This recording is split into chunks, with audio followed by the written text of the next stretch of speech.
is going on? What was that phone call all about? Please, Miss Emily, will you sit down? Yes, of course. Well, that's why I've come here, to tell you exactly what it was all about. Now, Molly, before you begin, that man wasn't here to arrest Kirk. He said it had nothing to do with his police record. No, I suppose it didn't. He was just a friend of April's. He was doing her a favor. Yes, I'm sure that's what he wanted to do. Besides, it doesn't matter anymore. Kirk and I talked about it, and we decided that he's not going to hide anymore, Molly. He's going to come and see April with me. Oh, my God. Oh, no, it's really the best way. We can tell her everything, and I know she's going to understand. Miss Emily, you have got to know the truth. You have to know the truth before it strikes you in the face. Just there's no way to stop the truth anymore, Miss Emily. No way at all. That's why I have brought you this.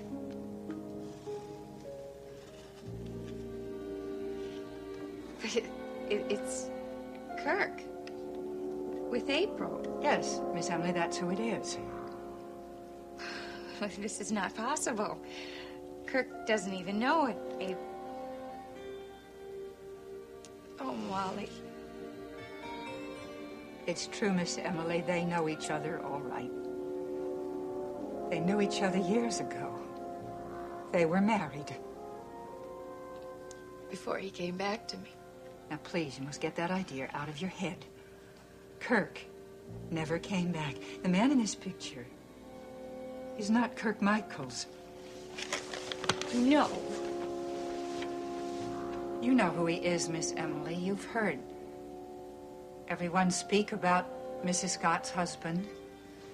Your friend has told you about him. No, it couldn't be. Yes, it is.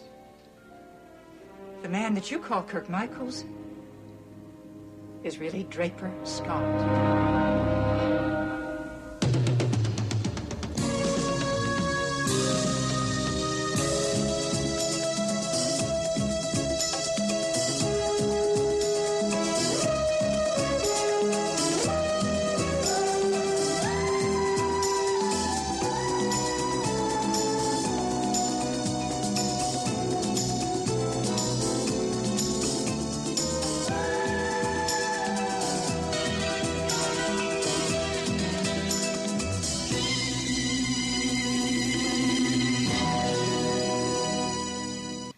Molly, you're forgetting things.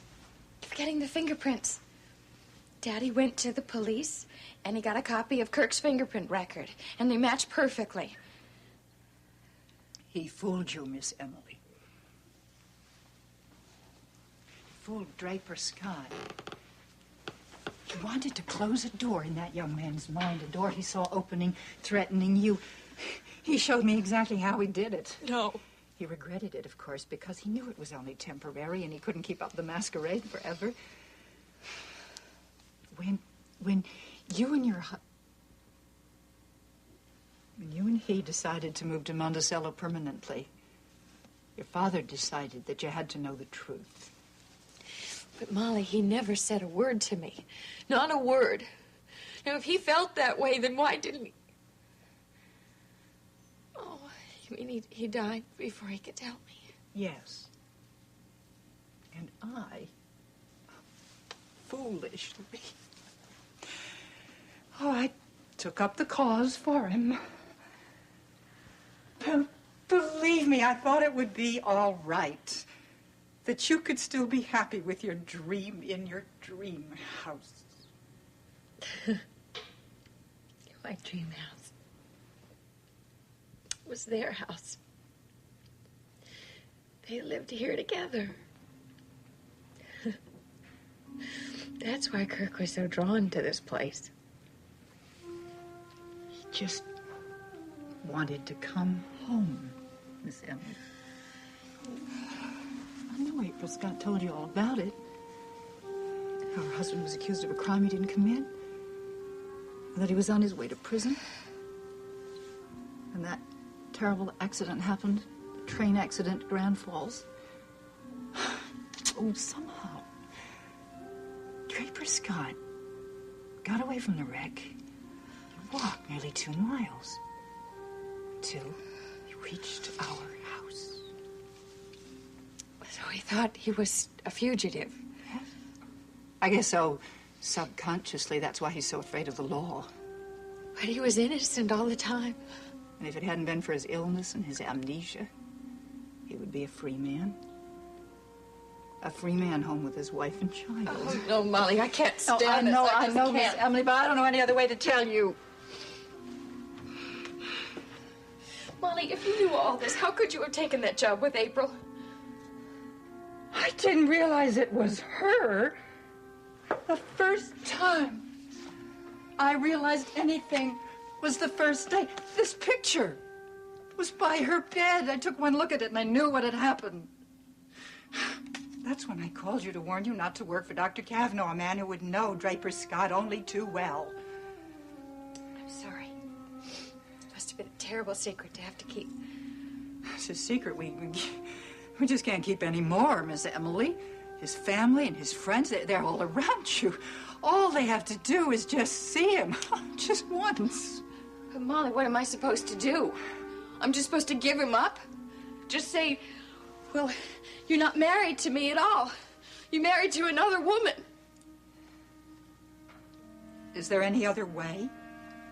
Molly, he has been Kirk to me. All along, since he came to us that night. He has been my husband to me. Now, how am I supposed to stop loving him? You only loved him because you thought he was Kirk. Emily, Kirk is dead. What? Forgive me, Emily. Now, I know it seems awfully cruel, No. but your father found this out Molly. a long No time more. ago, and that's how he No knew more. that the young man who came into your life... Well, I was just on my way up to Graham County, but I wanted to stop by and tell you about a little visit I made this morning. Let me guess. You went up to Oakdale to meet the mysterious Kirk Michaels. How did you know that? Deborah was here earlier. Ah, well, you'll be happy to know I no longer think that you've fallen in amongst thieves, but the mysterious Mr. Michaels, the husband, he's still a mystery to me. You didn't get to meet him? Came close. He was coming home for lunch, on his way up the driveway. Emily ran out of the house and warned him off, sent him away. Seriously? Absolutely. That's what she did. She kept us from meeting face to face. Logan, I don't know what Now, to... I'm not saying that this proves anything. What she told me was that she was afraid of his reaction, meeting the district attorney in his own living room. Well, or it's something true. like I told you the man's been sick and he has some sort of a memory loss. that. Well, he seems to remember his police record well enough. Yeah, well... Logan, look, I really appreciate what you're trying to do, but stop worrying about me so much. I have faith in Emily. I really do. I can't be that bad a judge of character. Darn sight better judge than I am. For instance, look who you married, then look who I did. Yeah, and look who I chose as a friend. And I appreciate that, I really do. Do you, Logan? I mean, do you really? Or are you just a little bit concerned? Widows are women, too, Logan. I mean, they've got the same instincts as normal women. Really? What do your instincts tell you? Something's changed. Maybe not drastically, but something, I don't know. Say it's the change in blood pressure or something, if you know what I mean. Well, I'm afraid I don't. I'm a lawyer. I'm not a doctor. Logan, are you afraid that you're getting too involved with me? Why would I be afraid of that? The normal reasons. You don't want to be misunderstood. You don't want me to misunderstand your feelings towards me. How could you? I've never been any good at hiding them. Yeah. Well, I used to think honesty was one of your attributes. It's gotten me into a lot of trouble. Is that what you're afraid of? I mean, are you afraid of getting into trouble because of your feelings with me? Look, do you want me to change the subject? No, it's fine. It's fine. I'm not afraid of getting into trouble with you, all right? Then what is it? I mean, something has happened. You know it. I know it. You act differently towards me. It's been rough at the office lately. I've told you that. The office, yes. The Don't like that alibi? It's a perfectly good one. The Neanderthal man loved it. Yeah, what do you... sorry, honey, I had a tough day at the cave today. Look, I know I'm making you feel uncomfortable. April, I told you the truth. I've got a new case. It's a very difficult one, and it's very important. There's a lot on the line, and it's kept me preoccupied for a week or two, that's all. So preoccupied, so busy that you can afford to take a couple of days off for a vacation? Well, I think it would be good for me to get away for a day or so. It probably won't be any more than that. I understand Deborah's going, too. Yeah, we're just sharing a ride, actually. We're not really going together. We're just going to the same place, that's all. Just going to the same place, so save a little gas. I really ought to be going now, actually. I just came by to tell you about my adventures with the Michaels and to say goodbye to you. Call you first thing I get back. I promise. It won't be long.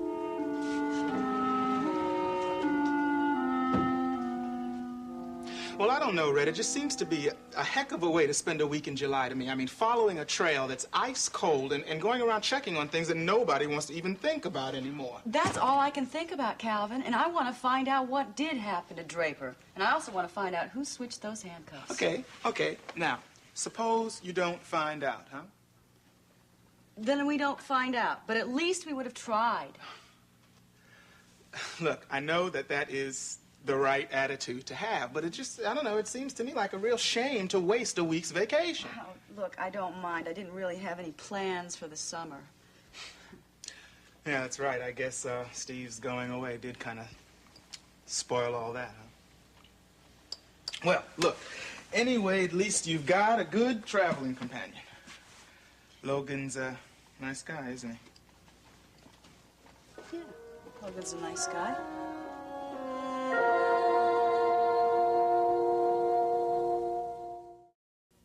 I mean, you know, you just can't help but feel sorry for a guy like Logan. I mean, you take his professional life. He's got it all together, but in his personal life, he just seems to keep making a lot of bad choices, doesn't he? Well, you can't blame people for making mistakes every once in a while, you know. It kind of happens when you get involved with love. Yeah, I guess you're batting 1,000 in that department, too.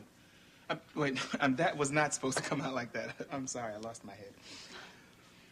The trouble is, Detective, love isn't logical. Yeah, I guess Logan's an example of that. I mean, getting involved with Raven. Yeah, what about our chief of police? Oh, not to mention that.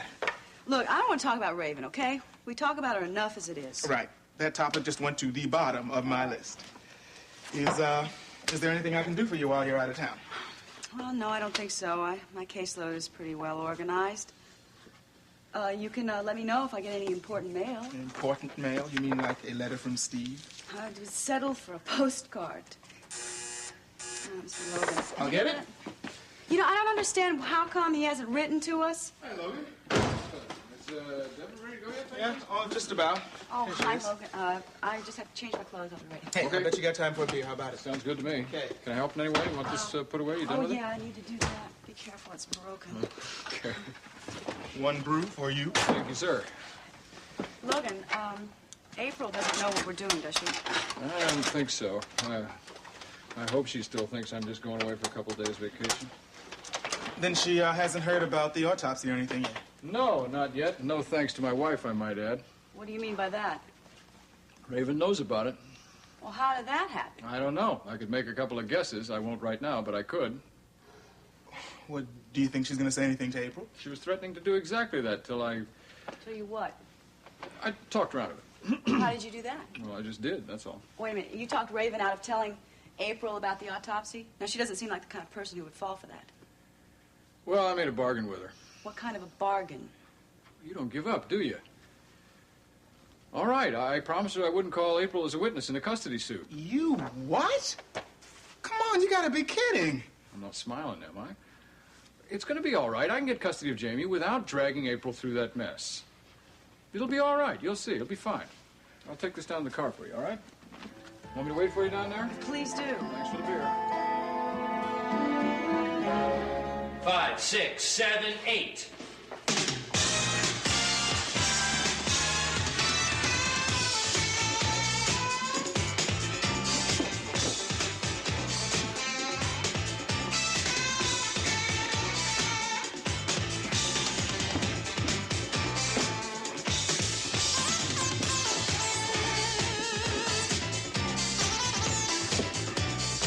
Cut. Jeannie, we're gonna have to work on those turns of yours. You having balance problems again. Yes. Well, have a nice lunch. As a matter of fact, I did. Get any free medical advice? What? Must be nice having a doctor for a brother-in-law. Well, I don't even know the man. We just had lunch together so we could get better acquainted. How come you've never met your sister's husband before? Well, I told you. I never met my sister before this. We were never formally introduced.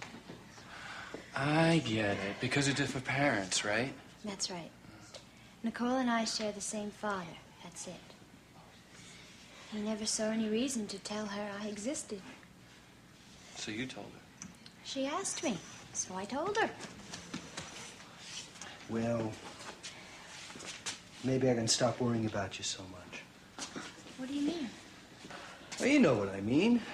You walked into this place like homeless little orphan Annie, sleeping on the floor, walking around without a dime in your pocket. But now that you've found your long-lost family, I guess you'll be okay. They're not my family. They're just relatives.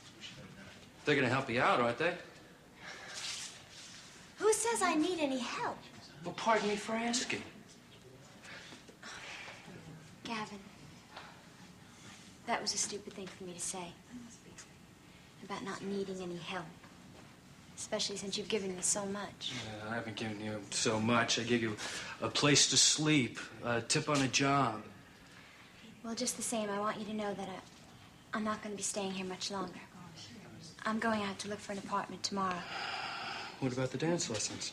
Oh, I'll keep taking dance lessons. You'll see I'll be here every spare moment. Okay. Just don't kill yourself, huh? You'll be working at the Unicorn 8 hours a night, and plus dancing 8 hours. And 8 hours for sleeping. That's all I need, right? There's got to be more to life than that.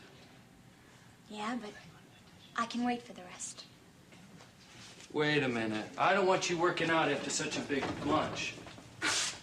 I didn't eat that much. You were gone for almost 2 hours. What did you and your brother-in-law do all that time? We talked.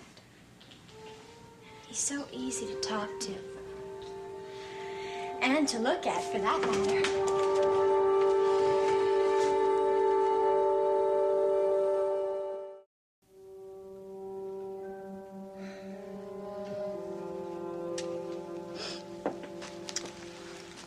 I'm sorry. Do you feel any better? I don't feel anything. Just drained. To think that I had to tell you this. But you'll never forgive me, Miss Emily. I know you won't. No. It had nothing to do with you. It was something I did to myself. Living my life as though it were a dream. Refusing to wake up. See things the way they really were. Oh, no. It wasn't your fault. It was a conspiracy. A kind conspiracy. But I should have seen through it. And I would have if I hadn't been blind to everything. Everything except what I wanted. Well, I got what I wanted, though, didn't I? I got my husband back for a little while.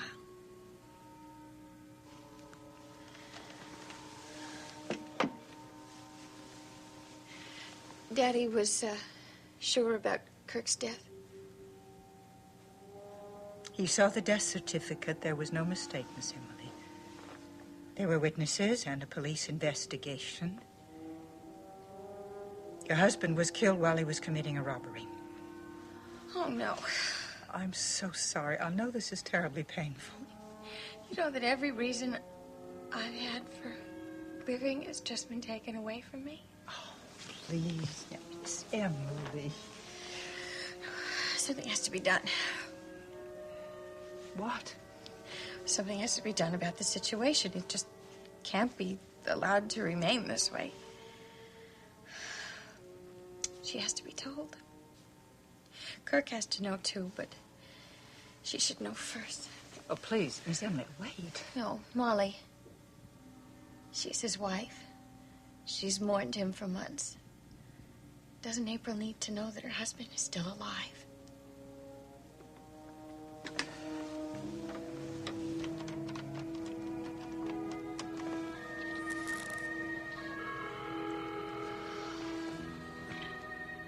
Hello?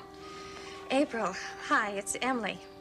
Oh, hi, Emily. How are you? Did Molly get there all right? I know she was going to drive up and visit you. Yes, Molly's here with me now, but I'm going to be coming back with her soon.